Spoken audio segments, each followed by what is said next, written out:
उस अहमक को तो अभी तक ये भी मालूम नहीं था कि सुनहरे बदन वाला खुदाई फौजदार क्या चक्कर चला रहा है। तुम बैठो तो शमूका, मेरी जान, कुछ पियो, कुछ बातें करो। मेरी रूह तुम्हारी प्यासी है और हम न जाने कौन से झमेलों में फंस गए। शहबाजिया ने कहा। अभी नहीं मलका शहबाजिया, दिल के दरवाजे बंद रखो, जज्बात को बहने का रास्ता न दो इस वक्त तक, जब तक शमूका के होंठों पर सुकून की मुस्कुराहट न फैल जाए। बस एक थोड़ा सा इंतजार, तुमने इस मुस्कुराहट का बंदोबस्त कर दिया। ओह मेकारा, काश मैं तुझे जिंदा जला सकती, काश मैं तेरे बदन के टुकड़े बखेर सकती। मलका ने दांत पीस कर कहा। और तुम इस काम के बारे में क्यों सोचती हो जिसे तुम अंजाम नहीं दे सकती? मैंने बेरहमी से जवाब दिया। मलका की आंखों में खून की लकीरें उभर रही थी, लेकिन वो बेबस थी, क्या करती। शमूका मेरी मुट्ठी में था। यूं हम इंतजार करते रहे और काफी देर के बाद एक मुहाफिज ने अंदर आने की इजाजत तलब की। आ जाओ, मलका सर्द लहजा बोली। मुहाफिज अंदर आ गया। क्या बात है? शाह माराथन, मुहाफिज की सहमी हुई आवाज उभरी। कहाँ है वो? महल के दाखिली दरवाजे के नजदीक। जाओ, मलका ने कहा और हम दोनों की तरफ देखने लगी। हम दोनों इत्मीनान से खड़े हुए थे। जाहिर है हमें माराथन की क्या परवाह हो सकती थी। और फिर इस वक्त तो खुद शहबाजिया हमारी मुहाफिज थी, बल्कि अपने महबूब शमूका की मुहाफिज थी। आओ मैं तुम्हें पोशीता कर दूं, उसने कहा और हम दोनों उसके साथ आगे बढ़ गए। एक चौड़े बलोरी पर्दे के पीछे शहबाजिया ने हमें खड़ा कर दिया। बलोरी पर्दे से रोशनी की रंगीन शुआएं मुनअक्किस हो रही थी। मैंने कुर्बो जवार में निगाह डाली, जहां से हम दूसरी तरफ बासानी देख सकते थे, इस तरफ होने वाली गुफ्तगू सुन सकते थे। अक्कम में एक दरवाजा और मौजूद था जो न जाने कहां खुलता था। मैंने एहतियातन उस दरवाजे के दूसरी तरफ देख लेना मुनासिब समझा। दरवाजे की दूसरी जानिब महल का अकबी बाग था, चाहे जहां से मलका बाग में चली जाती थी। बहरहाल जगह उम्दा थी और इस वक्त मेरे काम में मुआवन भी। चंद साथ के बाद मैंने कमरे में आहट महसूस की। शमूका भी मुस्तैद हो गया था। हम दोनों ने बलोनी पर्दे की दूसरी तरफ निगाह उड़ाई तो शाह माराथन नजर आया, जो दरवाजे से अंदर दाखिल हो रहा था। उसके अंदर दाखिल होने के बाद मलका ने दरवाजा बंद कर दिया। गोया कमरे में शाह माराथन और उसकी मलका के अलावा बज़ाहिर कोई न था। शाह माराथन के होठों पर मुस्कुराहट फैल गई। हमारी किस्मत कि आज मलका को खुद हमारी जरूरत महसूस हुई। माराथन ने कहा, लेकिन तुम गलत समझे हो माराथन, मलका को राय। क्या मतलब? माराथन ने बदस्तूर मुस्कुराते हुए पूछा। मेरी किसी तलब ने तुम्हें नहीं पुकारा। ओह, फिर मुझे तुमसे कुछ गुफ्तगू करना है। एथेंस का शाह, लेकिन शहबाजिया का खादिम हाजिर है, माराथन ने गर्दन झुकाते हुए कहा।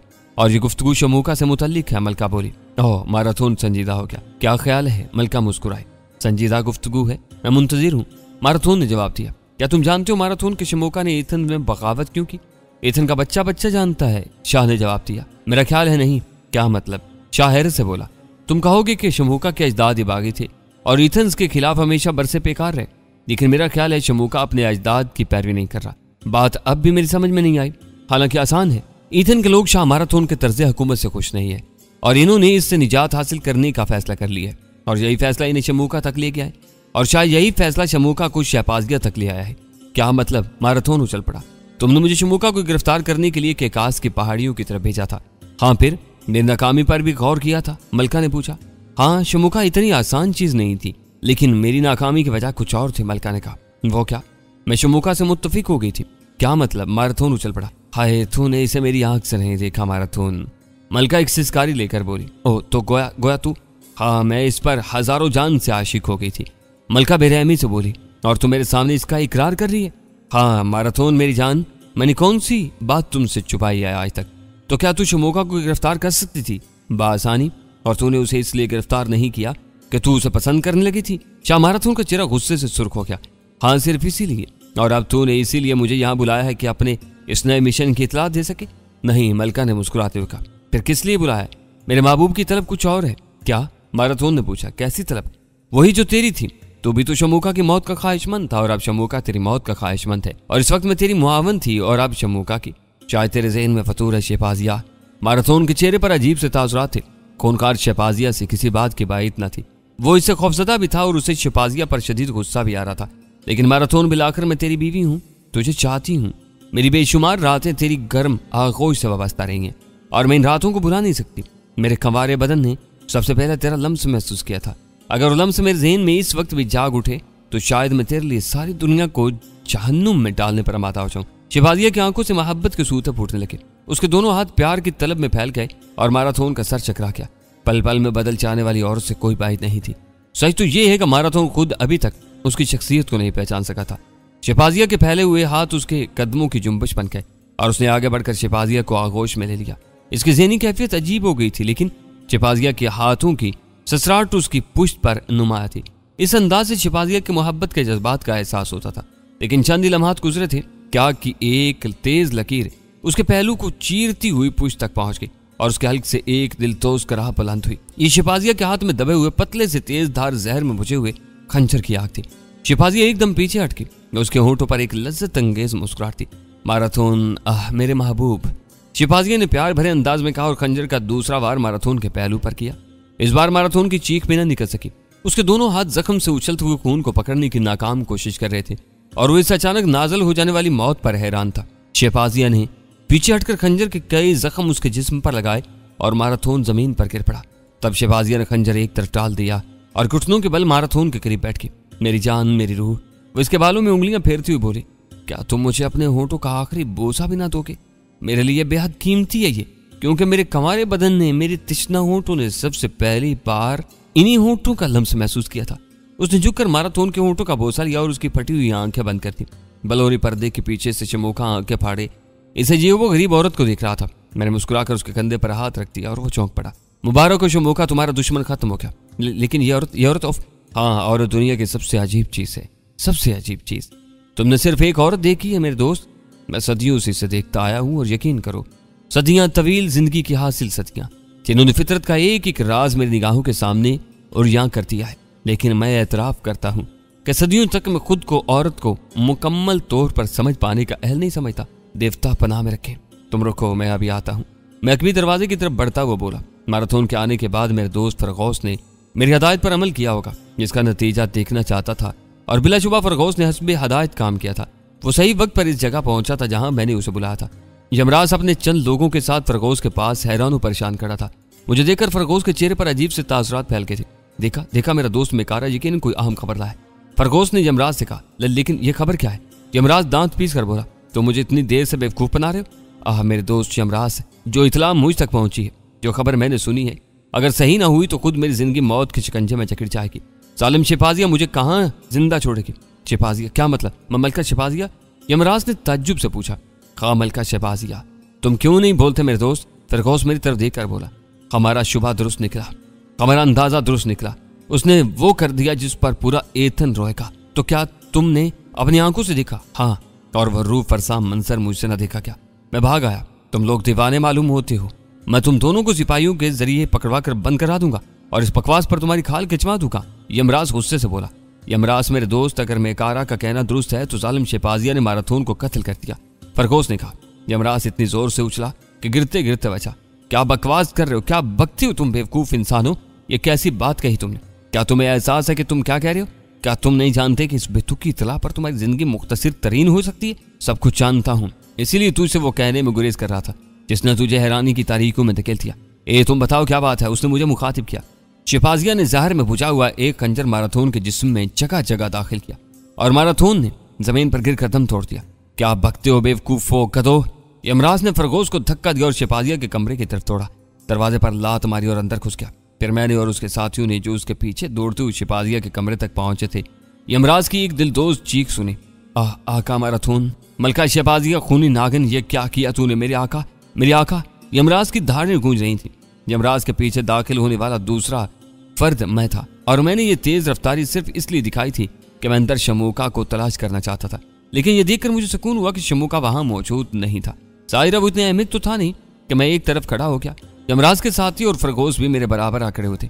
यमराज माराथन की लाश से लिपटा हुआ था और उसके बदन से निकला हुआ खून अपने चेहरे पर मल रहा था। फिर वो वैश्याना अंदाज में उठ खड़ा हुआ। खून में डूबे हुए चेहरे के दरमियान चमकती हुई सफेद आंखों में खून की सुर्खी लहराने लगी। उसने शिपाजिया की तरफ देखा और उसके मुंह से गुरार निकली। माराथन को किसने कत्ल किया है? मैंने, शिपाजिया ने जवाब दिया। क्यों? यमराज कुत्ते, अपने औकात में रह। ये तू सवाल करने का हक कहां से लाया? शिपाजिया गजबनाक होकर बोली। ओह, तू इकरार कर चुकी है कि तूने अपने हाथों से मेरे आका को मौत की नींद सुलाया और तेरी इज्जत में सिर्फ अपने आका की वजह से करता था। क्या रह गया है तुझमें? देवताओं की कसम, तू मेरे आका की कातिल है। मैं तुझे जिंदा नहीं छोड़ूंगा। यमराज शिपाजिया पर चपट पड़ा और शिपाजिया घबरा कर पीछे हटके। तो तू पागल हो गया यमराज? मैं आतिश बदन हूं, क्यों अपनी इबरतनाक मौत को आवाज दे रहा है? लेकिन यमराज की दीवानगी ने एक न सुनी। उसके चौड़े हाथ शिपाजिया की सफेद गर्दन में पस्त हो गए थे और शिपाजिया के हाथ उसके बाजुओं को पकड़कर गर्दन छुड़ाने की नाकाम कोशिश करने लगी। इसकी खूबसूरत आंखें वहशत खेज चमक खोने लगी। दहाना खुला, जुबान बाहर निकल आई, चेहरे पर सुर्खी और फिर जर्दी खिंड गई। यमराज के दांत भिंचे हुए थे, गर्दन की रगें फूली हुई थी, बाजुओं की मछलियां तड़प रही थी और उसने इस वक्त तक शहबाजिया की गर्दन ना छोड़ी जब तक वो बेजान ना होगी। तब मेरे होठों पर मुस्कुराहट फैल गई। बिलाकर मेरा काम तकमील तक पहुंच गया था। मैंने जिस अंदाज में चाहा था, जो कुछ चाहा था वही हुआ था और मैराथन की कहानी खत्म हो गई। यमराज ने मैराथन की लाश दोनों हाथों पर उठाई और बाहर निकल आया। तब मैंने चारों तरफ देखकर शमूका को आवाज दी, शमूका मेरे दोस्त, जहां हो मेरे पास आ जाओ। और शमूका पोशीदा जगह से निकलकर मेरे नजदीक पहुंच गया। उसने शिद्दत जज्बात से लरसते हुए हाथों से मेरा बाजू पकड़ लिया। मेकारा यह सब क्या हुआ? वही जो होना चाहिए था। क्या तू ना खुश है? नहीं, लेकिन अब क्या होगा? अब शमूका एथेंस का हुक्मरान होगा। मेकारा के वादे झूठे नहीं होते। मैराथन कत्ल हो चुका है, शिपाजियां मारी जा चुकी है। आओ शहर की फसीलें देखी। केकास की पहाड़ियों की सुराखों से उबलने वाला लावा अब शहर की फसीलों तक पहुंच चुका होगा। आओ, हमारा काम खत्म हो गया, बाकी काम दूसरों का है। तब हम एक तवील फासला तय करके फसीलों तक पहुंच गए और हमारा अंदाजा गलत ना था। रात की तारीकी में चारों तरफ से उमड़ाने वाले शोर ने एहसास दिला दिया था कि केकास के बागी हमलावर हो चुके हैं और शमूका के दोनों साथियों ने इंतहाई जांफशानी से मेरी हदायत पर अमल कराया है। और इन दोनों को मैंने सारी तफसील बताकर बहुत सी बातें समझाकर शमूका के लोगों में भेज दिया था। और अब शमूका के साथी पूरी कुव्वत से मैराथन के शहर पर हमलावर थे। और इस वक्त जबकि मैराथन के सिपाहियों को, इसके फौज के ओहदेदारों को भी यह मालूम ना था कि इनका शहनशाह इनके दरमियान नहीं। सो जब उन्होंने हदायत मांगी, शाह मैराथन से तो वहां कुछ और ही खबरें गश्त कर रही थी। यूं रह गए वो तजब्जब के आलम में और शमूका की फौज शहर में दाखिल होकर अपनी बर्तरी का, फतेह का ऐलान करने लगी। सो इस ऐलान के जवाब में इनकी मुखालिफ आवाजें कुछ भी न थी और अगर कहीं से कुछ आवाजें उभरी तो वो गर्दनें तलवारों की नोक पर आकी। जो बागियों को कुछ न जाया करके अजीमुशान फतेह नसीब हुई और दूसरी सुबह शमूका एथेंस का हुक्मरान था, जिसका ऐलान इन बेपनाह इंसानों के समंदर के सामने कर दिया गया जो अजीबो गरीब खबरें सुनकर मैराथन के दरबार आम के सामने जमा हो गए थे। हैरान लोग अजनबी फौजों को देख रहे थे। अजीब जंग हुई थी और अजीब फतेह, जिस पर खुद शमूका को हैरत थी, लेकिन उसने अपनी हैरत दूसरों पर जाहिर नहीं होनी थी। अभी उसे मैराथन के वफादारों से निपटना था, जिनकी तादाद कम नहीं थी और जो न जाने कहां कहां फैले हुए थे। इसे अपने अजीम मोहसिन मेकारा से मुलाकात की फुर्सत तक नहीं मिल रही थी और मैंने भी उसे आजाद छोड़ दिया था। क्या जरूरत थी इस पर एहसान जताने की? जो करना था मैंने कर ही दिया था। अब शमूका खुद ही बाकी मामलात से निपट लेगा। चुनाचे मुझे थोड़ा याद आ गई। मैंने उसके पास जाने का फैसला कर लिया और फिर मैं अपने दोस्त फरगोस के साथ वहां से चला आया। फरगोस शश्तर था, उसने मुझसे इस बारे में कोई गुफ्तगू नहीं की थी, लेकिन बहरहाल उसे सब कुछ मालूम था। वो जानता था कि शमूका को हुक्मरान बनाने वाला कौन है। उसे सब कुछ मालूम था, यह भी कि शहबाजिया क्यों कत्ल हुई। मैराथन जिस अंदाज में मारा गया वो बखूबी जानता था और सोच रहा था कि आखिर इसमें मेरी क्या गर्ज पनाह है। और जब उसे बर्दाश्त न हो सका तो उसने पूछ लिया, मेकारा, क्या तू मुझे कुछ बातों का जवाब देगा? क्यों नहीं मेरे दोस्त, पूछो, क्या पूछना चाहते हो? मैंने मुस्कुराते हुए कहा, मुझे सब याद है मेकारा, तू जिस अंदाज से मुझे मिला, तूने मेरी मदद की और इसके बाद भी तू बेगर्ज रहा। कोई भी तू तलब ना थी तेरी, यहाँ तक कि थ्योरा जो तुझे पसंद थी मैंने उसे चाहा और तूने बखुशी उसे मेरे हवाले कर दिया। जो तेरी तलब थी मैंने माना वो बात मामूली थी, लेकिन अब एथेंस की हुकूमत पुश्तों की दुश्मनी रखने वाले और नाकाम रहने वालों के हिस्से में आ गई। और क्या मैं ये नहीं जानता कि ये सब कुछ तेरी वजह से हुआ, सिर्फ तेरी कोशिशों से? और तू आज भी बेनियाज है। क्या तू शमूका से अपनी काफियों का मुआवजा तलब न करेगा? मुझे जवाब दे, क्या तू उससे कुछ न लेगा? मेरे होठों पर मुस्कुराहट फैल गई। तेरे ख्याल में फरगोस मेरी इस काविश का मुआवजा क्या होना चाहिए? मैंने पूछा। मैं खुद तय्युन नहीं कर सकता, मैं खुद हैरान हूँ। तू अगर चाहे तो यह हुकूमत शमूका के बजाय तेरी होगी। जब तूने हुकूमत की तलब ना की तो फिर तेरी किसी काविश का मुआवजा मेरी समझ से बाहर है। तब मैं भी तेरी तरह मासूर हूँ। मेरे जहन में भी किसी मुआवजा का तय्युन नहीं हो पाता। चुनाचे फिर मुआवजा का तस्वुर ही जहन से निकाल दिया जाए। हाँ, तू ऐसा ही अजीम है। मैं बाकी तेरी शख्सियत से लाइल हूँ, लेकिन अजीम मेकारा अब तू क्या इरादा रखता है? थ्योरा, मैंने मुस्कुराते हुए जवाब दिया, आप वो तेरी मुंतजिर होगी। उसे क्या मालूम कि उसने किस ज़र्फ के इंसान से वादा लिया। तो क्या तू यहाँ से सीधा थ्योरा के पास ही जाएगा? हाँ, मेरे सामने अब और कोई मिशन नहीं है, मैंने जवाब दिया, और मैंने वादा किया है कि अपनी मसरूफियात से फारिग होकर के थ्योरा को अपना दूंगा। फरगोस ने मेरी बात पर गर्दन हिला दी। हमारा रुख थ्योरा के मकान की तरफ था। फरगोस ने उसकी खबर गिरी रखी थी। चुनाचे थ्योरा ने पुरानी जगह छोड़ दी थी जहाँ उसे परेशान करने वाले आते थे, लेकिन न जाने उसकी क्या कैफियत थी। हम मकान पर पहुंच के दस्तक दी और थ्योरा की साथी लड़की दरवाजा खोलने आई। ये वही थी जिसने एक रात मेरी आगोश में गुजारी थी। वो मुझे देखकर शशतर रह गई, फिर उसके चेहरे पर खुशी का तासुर फैल गया। मेकारा, थ्योरा कहाँ है? अंदर मौजूद है, आओ। वो रास्ते से हट गई और मैं उसके साथ अंदर दाखिल हो गया। खूबसूरत मकान था। बैरूनी हिस्से में थ्योरा की माँ उदास बैठी थी। मुझे देखते ही उसके चेहरे पर नफरत के साए फैल गए, लेकिन फिर वो रस्मी तौर पर मुस्कुराती। थ्योरा, हाँ थ्योरा अंदर है, बूढ़ी औरत ने कहा। फरगोस बाहर रुक गया और मैं अंदरूनी कमरे की तरफ चल पड़ा। बाजार में रखा अनमोल हीरा, जो अब तक दूसरों की निगाहों को खीरा करता रहा था, जो अब तक हर उस आंख की जरूरत पूरी करता रहा था जो उसे देखने की ख्वाहिशमंद थी, लेकिन अब यह खूबसूरत हीरा उस कमरे के सिर्फ एक हिस्से को मुनव्वर कर रहा था। वो अपनी ताबानियां छुपाए किसी का मुंतजिर था, शायद मेरा। सो मैंने उसे आहिस्ता से आवाज दी, थ्योरा, और आवाज का सहर कमरे के माहौल को मुर्तइश कर गया। वो चौंक कर उठी, मुझे देखा और उसके बाजू फैल गए। मेकारा, ये मेरा तस्वुर है या हकीकत? ये तुम ही हो मेकारा। वो दौड़कर मेरे बदन से लिपट के, तुम्हारे सुनहरे बदन का यह लतीफ लम्स मुझे जिंदगी से रोशनास करा रहा है। देवताओं की कसम, तुम तो हकीकत ही लगते हो। तुम आ गए, तुम सचमुच आ गए मेकारा, मेरे पास कभी न जाने के लिए। हाँ मैं आ गया हूं, तूने अपना वादा पूरा किया, मैं अपना कौल निभाऊंगा। मैंने थ्योरा को बाजुओं में भींच लिया और वो अपना वजूद मेरे सीने में जम करने की कोशिश करने लगी। काफी देर इसी आलम में गुजर गई, फिर हम एक दूसरे से जुदा हुए। बाहर बाज़बीला, फरगोस और थ्योरा की माँ की गुफ्तगू करने की आवाजें आ रही थी। मैं थ्योरा का हाथ पकड़कर बाहर निकल आया और वो लोग खामोश हो गए। थ्योरा के चेहरे पर मुसर्रतें जगमगा रही थी। मैंने मुस्कुराते हुए थ्योरा की माँ की तरफ देखा। मैं इसे ले जा रहा हूँ, मेरे आनान किया। कहाँ? थ्योरा की माँ बेचैनी से आगे बढ़ाई। मैंने इसे वादा किया था, ऐ ज़ईफ औरत, कि जब मैं अपने मिशन से फारिग हो जाऊंगा तो थ्योरा को अपना लूंगा। सो मैं अपना वादा पूरा कर रहा हूँ और अब ये वहां रहेगी जहां मैं। और हम कहाँ रहेंगे? कौन सा मनहूस वक्त था जब तुमने हमारे घर का रुख किया? सितारे कहाँ गर्दिश कर रहे थे इस वक्त? बूढ़ी बहन करने के अंदाज में बोली, हाय मैंने इसे परवरिश किया, जिंदगी का सहारा बनाया और है मनहूस इंसान तूने सब कुछ लूट लिया। ओह बूढ़ी औरत, तू गमज़दा ना हो, तेरा मतमाए नजर सिर्फ दौलत है ना? मैं तुझे इतनी दौलत दूंगा कि तू जिंदगी के इस सहारे को भूल जाएगी। ऐ कलाश है फकीर सिफ्त, क्यों फजूल बातें करता है तू? जिसके पास चंद सिक्कों के अलावा कुछ नहीं, तू मुझे दौलत देगा? बता तो सही, दिखा तो सही। माँ, थ्योरा ने गुस्से से कहा, तुझे कुछ ना मिलेगा और तू हमें रोकने के लिए फजूल बातें ना कर। मेकारा मेरी रूह है, मैं इसके साथ जा रही हूँ। तेरे पास बाज़बीला मौजूद है और तेरी गंदी फितरत बहुत सी लड़कियों को इकट्ठा कर सकती है। मैं तो यूं भी तेरे काबिल ना थी।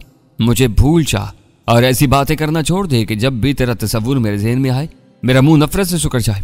आओ मेकारा, आओ फरगौस, उसने हम दोनों से कहा और हम बाहर निकल आए। रास्ते में फरगौस ने खुश होते हुए कहा, मेरा ख्याल है मेरा मकान कुछ अरसे तक तुम दोनों की अच्छी पनाहगाह साबित होगा, लेकिन मेरा ख्याल इससे मुख्तलिफ है। मैंने जवाब दिया। क्या मतलब? फरगौस हैरत से बोला, हम सभी क्यों ना अंते सलानूस के मकान पर चलें? वो कुशादा भी और सबसे अलग थलग भी। ओह लेकिन की कोई बात नहीं, तुम देखोगे कि सलानूस हमसे मिलकर खुश हो जाएगा। जैसी तुम्हारी मर्जी, फरगौस ने कहा। तो हम लोग चलते रहे, दूसरों की निगाहों से बेनियाज, जबकि बेशुमार लोग हमारी तरफ निगरान थे। थ्योरा को देखने वाले उसे पहचान रहे थे, लेकिन किसी ने कुछ बोलने की हिम्मत न की। यूं हम सब अंधे सलानूस के मकान पर पहुंच गए। साहिल समंदर से कुछ परे दरख्तों में छुपे हुए उस खूबसूरत मकान में कदम रखते ही सबसे पहले हमारी निगाह शबीला और अशकाफ पर पड़ी। दोनों लड़कियां क्यारियों में काम कर रही थी। दोनों ने हमारी जानिब देखा, शायद उनकी निगाह मुझ पर न पड़ी थी। वो खड़ी होकर कई कदम आगे बढ़ी और अब मैं उनकी निगाहों से छुप नहीं सकता था। अरे ये दोनों के मुंह से आवाज खौफजदा से निकली और फिर वो थ्योरा और फरगौस को घूरने लगे। तो क्या तुम दोनों भी मर चुके हो? अशकाफ ने मासूमियत से पूछा। क्या मतलब? थ्योरा मुस्कुराते हुए बोली, अरे तुम सब मर कैसे गए? शबीला बोली, मेकारा ये क्या कह रही है? मैं जिंदा लड़कियों से गुफ्तगू नहीं करता। हाँ ये हो सकता है कि हम सब मिलकर इन दोनों लड़कियों को समंदर में डाल दें और जब ये मर जाएं तो इनकी रूहें समंदर से निकाल लाएं, फिर ये हमारे साथ आसानी शामिल हो सकेंगी। और थ्योरा हंस पड़ी, लेकिन दोनों लड़कियां वहशत ज़दा निगाहों से हम तीनों को देख रही थी। तो फिर क्या ख्याल है थ्योरा? मैंने आगे बढ़ते हुए पूछा और लड़कियां चीख मार कर पीछे हटकी। अरे पकड़ो, भाग रही हैं। मैं इस तरह झुका जैसे इन्हें पकड़ना चाहता हूँ और लड़कियां उछल कर भागी। वो बुरी तरह चीखती हुई बाबा सलानूस को आवाजें दे रही थी। थ्योरा फरगौस हंस रहे थे। किस्सा क्या है मेकारा? थ्योरा ने हंसते हुए पूछा। इन दोनों बेवकूफ लड़कियों के लिए मैं मर चुका हूँ, मैंने भी हंसते हुए कहा और पूरी कहानी इन लोगों को सुनाती। लड़कियों की सादगी पर सब हंसने लगे थे। थोड़ी देर के बाद हमने बूढ़े सलानूस को देखा, जो एक मुड़ी हुई लकड़ी के सहारे इस तरफ आ रहा था। यकीनन तुम लोग बूढ़े की सलाहियतों से वाकिफ हो गए, मैंने सरगोशी की। हमने सिर्फ इसके बारे में सुना है, फरगौस बोला। तो अब अपनी आंखों से देखो, बिल्कुल खामोश रहो, यहां तक के जोर से सांस भी ना दो, मुबादा वो तुम्हारे सांसों की आवाज पर ना आ जाए। और क्या तुम्हें मालूम है कि वो अंधा है? हाँ, फरगौस और थ्योरा ने जवाब दिया। तब हम खामोश खड़े हो गए। अंधा सलानूस छड़ी टेकता हुआ इस तरफ आ रहा था। कभी कभी वो चंद लम्हात के लिए गर्दन उठाकर फिजा में सूंघ भी लेता था। तहज्जुब है, देखो बूढ़ा सलानूस बिल्कुल हमारी सीध में आ रहा है, फरगौस ने आहिस्ता से कहा। बिल्कुल खामोश रहो, मैंने उसे तलकीन की और वो खामोश हो गया। तब सलानूस हमारे बिल्कुल नजदीक पहुंच गया और फिर उसकी आवाज उभरी, मेकारा मेरे दोस्त खामोश क्यों हो? क्या अब भी इम्तिहान की कोई मंजिल बाकी है? क्या तेरा ख्याल है मैं फिजाओं में तेरी बू महसूस नहीं कर सकता? ओह नहीं बाबा सलानूस, दरअसल मेरे कुछ दोस्त मेरे साथ हैं और मैंने तेरी अजीम सलाहियतों से रोशनास कराना चाहता था। मैंने जवाब दिया, ओह ये नौजवान लड़की और ये जवान आहिस्ता आहिस्ता मेरे बारे में जान लेंगे। मेरा ख्याल है इन दोनों के सिवा तो यहाँ कोई नहीं है। सलानूस ने कहा और थ्योरा और फरगोस के चेहरे पर हैरत के नकुश उभर आए। तेरा गलत ख्याल हो, ये कैसे मुमकिन है? मैंने कहा। और अहमक लड़कियां तुम सबको अरवाह समझ रही हैं? वो चीखती हुई अंदर घुस गई हैं कि अब इस मकान में अरवाह बसेरा करेंगी। सलानूस ने हंसते हुए कहा और फिर उसने हमें साथ आने का इशारा किया। थ्योरा के बाद हम उसकी निशिस्त गाह में बैठे हुए थे। बिलाखिर तूने वो कर दिखाया मेकारा जिसके लिए तू यहाँ आया था, सलानूस ने कहा। मैं नहीं समझा बाबा सलानूस। एथेंस में या के कास के बासियों में अभी इतनी सलाहियत नहीं थी कि वो माराथोन को इसके इक़्तिदार से हटा सकते या कत्ल कर सकते। यही कैफियत इस साथिश बकफ शेपाजिया की थी। बिलाशुबह उसे कत्ल करना तकरीबन नामुमकिनात में से था। सभी इससे खौफजदा थे, लेकिन तेरी जहानत के जाल ने मिलाकर सबको समेट लिया। और लेकिन यह बात अहले एथेंस की निगाहों से छुपी हुई है। मैंने कहा, हाँ लेकिन इन सितारों से तो नहीं जो नीली चादर से झांकते हैं। सलानूस ने मुस्कुराते हुए कहा। खूब गोया सितारों ने तुम्हें मेरी कहानी सुना दी, मैंने मुस्कुराते हुए कहा। हाँ, इसके अलावा सितारों का क्या काम है? सलानूस ने मुस्कुराते हुए कहा और हम सब भी मुस्कुराने लगे। फिर हम काफी देर तक गुफ्तगू करते रहे। मैंने मुख्तसर थ्योरा और फरगोस के बारे में बताया और थ्योरा बस जिद हुई कि इसे सितारों की जुबानी इसके मुस्तकबिल की कहानी सुनाई जाए। तो काफी रद्दोकत के बाद सलानूस ने कहा, तुम्हारा मुस्तकबिल तुम्हारी अच्छी फितरत से संवर गया। तुम जिंदगी का आखिरी सांस भी अपने महबूब की आगोश में गुजारोगी और अगर गौर करो तो तुम्हारी इससे ज्यादा खुशबख्ती क्या होगी। और अजीज फरगोस, मेकारा की कोशिशों का भरपूर सिला इसके दोस्त फरगोस को मिलेगा। तेरा मुस्तकबिल नहायत ताबनाक है। सो मैंने देखा फरगोस का चेहरा मुसर्रत से सुर्ख हो गया और फिर मैंने ये भी देखा कि शमोका ने जरूरी अमूर से फारिग होते ही मेरी तलाश शुरू कर दी। ऐसी जबरदस्त तलाश की कि बिलाखिर उसने मुझे ढूंढ ही निकाला। क्या मुझसे तेरी शान में कोई गुस्ताखी होगी मेकारा? क्या मेरी बदबख्ती ने तुझे नाराज कर दिया? ऐसी कोई बात नहीं है शमोका। फिर तूने मुझसे दूरी क्यों इख्तियार कर ली? मेरे लिए यही मुनासिब था। आखिर क्यों? सीधी सी बात है शमोका, तेरे ज़हन में हुक्मरानी का कुछ तसव्वुर होगा। तेरे बुजुर्गों ने एथेंस के बारे में नए तर्ज हुकूमत के बारे में कुछ इरादे कर रखे होंगे, लेकिन तेरे ज़हन पर यह ख्याल सवार रहता कि हुकूमत के असूल में मेरी मदद शामिल हो। चुनाचे तू तर्ज हुकूमत के बारे में भी मेरे मशवरों को अहमियत देता और शमोका मुझे ये पसंद नहीं था। मैं इस बारे में तुझे खुली आज़ादी देना चाहता था। मेरा ख्याल है कि तूने अपने कानून वज़ा कर लिए होंगे। मेरा ख्याल है तूने अपनी हुकूमत मुकम्मल तौर से संभाली होगी।